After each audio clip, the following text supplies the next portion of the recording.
Le débat, c'est l'inquiétude autour du pétrole. On a entendu à l'instant qu'il avait baissé. Est-ce qu'il y a une réelle inquiétude autour de ce sujet, Nicolas Dose? Alors l'inquiétude peut exister. Là, clairement, au moment où l'on parle, le risque d'un choc pétrolier n'existe pas. Il n'y a pas de pénurie aujourd'hui d'offres. Il y a toujours une offre plus abondante que la demande. Le cas de l'Iran n'est pas anecdotique. Enfin, ça n'est que le 9e exportateur de brut. Ils sortent près de 4 millions de barils jour, mais ils en consomment 2 millions. Donc ils en vendent à peu près 2 millions. C'est 2% de la consommation mondiale. Si ces 2% venaient à manquer, il est évident que d'autres pays pourraient compenser. Et puis, le marché, vous regardez, pour l'instant, il a plutôt bien résisté aux tensions géopolitiques importantes qu'on a connues. Il y a eu bien sûr le 7 octobre 2023, l'attaque du Hamas, puis octobre 2024.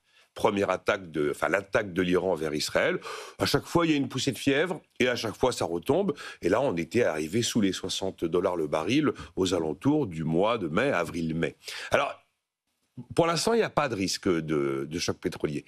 Mais il y a les éléments constitutifs de quelque chose qui pourrait totalement déraper. Évidemment, l'élément clé, c'est le fameux détroit d'Ormuz. Les 55 km, la sortie du golfe Persique, par où passe pas loin d'un tiers des exportations de brut, un quart du GNL. Donc là, s'il y a une fermeture du détroit d'Ormuz, c'est clairement un problème d'approvisionnement. C'est dans l'intérêt de personne de fermer le détroit d'Ormuz. On en parle souvent. Ah oui, mais enfin bon, c'est toujours pareil. Ce sont les armes ultimes destinées à ne jamais être utilisées, mais qui malheureusement sont quand même dans la panoplie des armes possibles. Oui.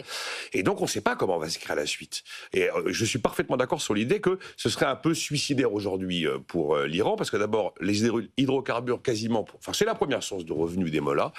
Et puis pratiquement 100% de leurs exportations passent par ce fameux détroit. Oui. Donc le fermer, ça veut dire globalement... conduire le pays lui-même vers une sorte de défaut. Ensuite, ce serait créer des tensions importantes avec les autres pays qui passent par là. Il y a les Émirats arabes unis, il y a le Qatar, il y a l'Arabie saoudite, même vis-à-vis de la Chine. La Chine achète du pétrole aux Iraniens. Presque la moitié des importations de pétrole chinoises passent par le détroit d'Ormuz. Imaginez la réaction des Chinois si tout d'un coup, il leur manquait pratiquement 45% de ce qu'ils achètent aux Iraniens. Et puis, dernier élément, le détroit d'Ormuz est copiloté, co-contrôlé à égalité avec Oman. Donc si de manière unilatérale l'Iran décide de fermer Hormuz, c'est une forme d'attaque au droit souverain du sultanat d'Oman. Donc il y a toutes les raisons d'imaginer que ça ne peut pas arriver, mais c'est toujours pareil. Ça ne peut pas arriver, mais...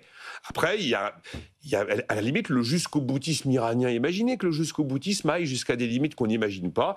Eh bien, ils ferment le détroit d'Ormuz et même ils vont attaquer les installations irakiennes et les installations saoudiennes. Alors là, évidemment, on commence à avoir des grandes banques qui ont fait des prévisions jusqu'où irait le baril de pétrole. Là, la fenêtre, c'est $130 à $240 le baril. Oui. Bon, avec ce genre de schéma incroyable. Et puis, il y a quelque chose qui est moins improbable que le détroit d'Ormuz, ce serait que les attaques israéliennes commencent à aller taper sur des infrastructures de l'Iran. Parce que l'Iran est le 9e exportateur, mais c'est la 3e réserve au monde. Et tout d'un coup, si les Israéliens décident de taper les infrastructures de transport, ou des raffineries, ou encore l'île de Karg, qui est tout en haut du golfe Persique, où il y a l'essentiel des exportations des Iraniens qui passent par cette île avant d'emprunter les tankers qui vont effectivement passer par le détroit. Là, à ce moment-là, on aurait des signes de tension lourds, avec peut-être des perspectives sur l'approvisionnement qui pourraient tirer le baril à la hausse. Aujourd'hui, on était quoi, à $73 le baril? Bon, on est monté à 78, on est redescendu à 73. Il y a juste la driving season aux États-Unis, l'été, quand les Américains prennent massivement leur voiture, qui fait penser qu'on pourrait se situer pendant quelques temps entre 80 et $90 le baril. Bon, on ne va pas s'inquiéter avant l'orage. Non, les événements dans les jours qui viennent vont nous éclairer effectivement sur la progression du pétrole. Donc pas de risque de choc pétrolier pour le moment.